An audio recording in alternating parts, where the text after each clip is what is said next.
اب جب بینک کو وہ قسط ادا نہیں کرے گا تو ظاہر ہے بینک نے کوئی ایکشن لینا ہے، تو بینک والوں کے پاس اپنا ریکوری سکواڈ ہوتا ہے جو کہ ہٹے کٹے بندوں پر مشتمل ہوتا ہے۔ وہ جا کے گاڑی کو چیز کرتے ہیں اور کسی جگہ پہ جہاں لوگ نہیں ہوتے ہیں یا وہاں جا کے گاڑی کو روک لیتے ہیں، اس میں سے جس نے لیز پہ گاڑی دی ہے اس کو نکال لیتے ہیں، چابی لے لیتے ہیں گاڑی کی، اور اس کو ڈرا دھمکا کے کچھ ڈاکومنٹ پہ دستخط کروا لیتے ہیں۔ اور وہ جو ڈاکومنٹ پہ دستخط کرواتے ہیں اس میں عموماً یہ ہوتا ہے کہ اس بندے نے یہ گاڑی واپس کر دی ہے، یہ کہتا ہے کہ میں مزید قسط نہیں دے سکتا ہوں، تو اس لیے بینک کو اس نے ہینڈ اوور کر دی ہے۔ اب اس سے تو گاڑی چھینی ہوتی ہے بینک نے، بینک کے ریکوری سکواڈ نے چھینی ہوئی ہوتی ہے، تو وہ لیکن وہ اس سے لکھوا لیتے ہیں کہ اس نے یہ کی ہے، تو بعد میں بینک وہ گاڑی نیلام کر دیتا ہے، جو 25 لاکھ کی گاڑی ہوتی ہے وہ 15 لاکھ میں نیلام کرتا ہے، اور 10 لاکھ اس بندے کے جس نے بینک سے لیز تھی کھاتے میں ڈال دیتا ہے۔ اس سے پہلے یہ ہو رہا تھا کہ بینک پولیس سے رابطہ کرتا تھا، پولیس والے سیکشن 550 کے تحت جو ہے گاڑی چھین لیتے تھے اور مقدمہ درج کر لیتے تھے، لیکن اب پولیس جو ہے ان کو مختلف سپیریئر کورٹس کے فیصلے ہیں جس کے تحت روک دیا گیا ہے کہ وہ ایسے معاملے میں انٹرفیئر نہیں کر سکتے ہیں۔ اس میں ایک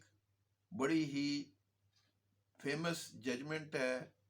2017 CLC 417۔ اس میں یہ ہولڈ کیا گیا ہے کہ جو بینک کا اور جو بینک سے لیز لینے والے شخص کا معاملہ ہوتا ہے وہ سول نیچر کا ہوتا ہے، اس میں پولیس دخل اندازی نہیں کر سکتی ہے۔ اگر بینک کو وہ قسطیں شارٹ ہیں، قسط نہیں دے رہا ہے، تو بینک اور اس بندے کے درمیان جو معاہدہ ہے وہ سول نیچر کا ہے، بینک اس سے سول کورٹ میں جا سکتا ہے ریکوری کے لیے یا بینکنگ کورٹ میں جا سکتا ہے، تو وہ وہاں سے ریکوری کرتا ہے، گاڑی نہیں چھین سکتا ہے۔ اس لیے جب بھی آپ کے ساتھ ایسا کوئی میٹر آئے تو اس کی لیے آپ 15 پہ کال کریں۔ اب پولیس انٹرفیئر نہیں کرتی ہیں، انہیں بتائیں جی یہ نامعلوم شخص ہیں، یہ مجھ سے گاڑی چھین رہے ہیں۔ اس کے علاوہ وہ جو آپ کا اور اس کا معاہدہ ہوتا ہے، ہائی کورٹ نے یہ ہولڈ کیا ہے کہ وہ جو لیز پہ لینے والا ہوتا ہے وہ مالک تصور ہوتا ہے، تو اگر اس نے کچھ اس کا لینا دینا ہے تو وہ جا کے اس سے کیس کرے ریکوری کا، نہ کہ اس سے زبردستی وہ چیز چھین لے، کیونکہ اس نے ایڈوانس میں بھی رقم دی ہوئی ہوتی ہے، جو پہلے پیمنٹ کی ہوتی ہے وہ بھی بینک کے پاس ہوتی ہے، صرف معاملہ قسطوں کی شارٹ کا ہوتا ہے۔